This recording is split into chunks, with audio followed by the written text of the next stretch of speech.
Эми мындан ары президентimiz алдыбызга тапшырманы коюп атат. Мындан ары мамлекетибиздин ички саясаты, ичинде болуп аткан проблемаларды чечишибиз керек.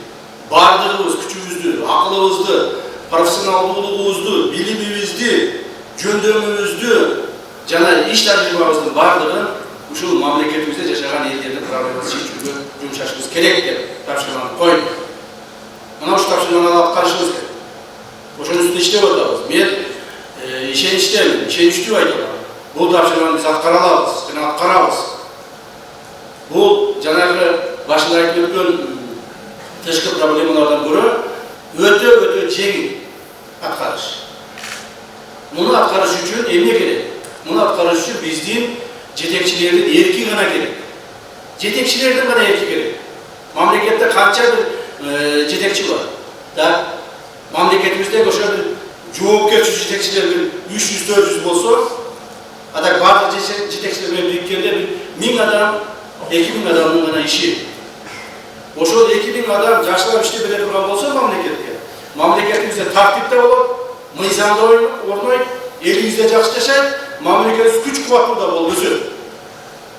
Мына ушуну түшүнүшүбүз керек. Убактылуу жүргөн, убактылуу бир жумушту аткарып коюп, анан мен жумушту аткардым дегенди сыртка ташташыбыз керек. Биз азыр элибиздин кийинки келечегин аныктаганга бүгүн жол ташташыбыз керек. Баарыбыз ушул жерде отурганыбыз Кудайдын насип этсе 100 жылдан кийин ушул залда отурган эч кимибиз болбойт. Баарыбыз кетебиз. Биздин ордубузга жаңы муун келет. Бирок 100 жылдан кийин да биздин мамлекетибиз калат. 100 жылдан кийин да биздин мамлекетибиз өз өнүгө турган шартыбызды түзүп кетишибиз керек. Мына ошондуктан мен башынан сиздерге айтып коеюн, эгерде кимдир бирөө коюлган талаптарды аткара албаса, жетекчилик кызматтарда туруп, же ошол кызматтарда кыянатчылык менен мамиле жасай турган болсо, аеосуз жоопко тартылат. Мына мен ушундан баштайм. Урматтуу жетекчилер, кимдир бирөө жетекчилердин арасына өз жумушун аткарбаса, аткаргысы келбесе, же тескерисинче зыян келтире турган болсо, аеосуз жоопко тартыласың. Бул негизги маселе ушул.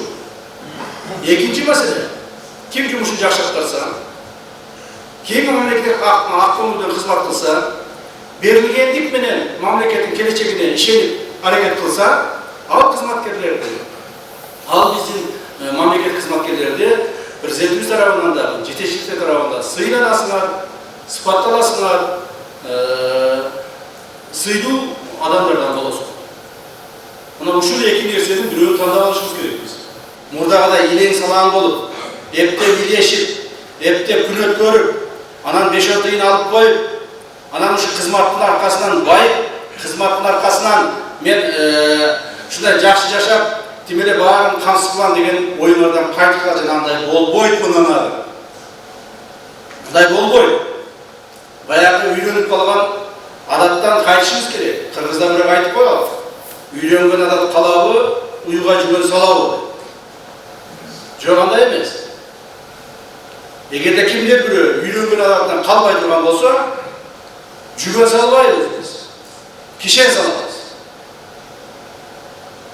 Үйлөнгөн адаттан, мамлекетке зыян келтирүүдөн, мамлекетке кыянатчылык кылуудан кайтпасаңар, урматтуу жетекчилер, анда колуңарга кишен салынат, түрмөгө турасыңар, бала чакаңардын убалына каласыңар, тууган урту уят кыласыңар, жана өзүңөр азап тартасыңар. Муну мен коркутуу иретинде эмес, силерге түшүндүрүү иретинде айтып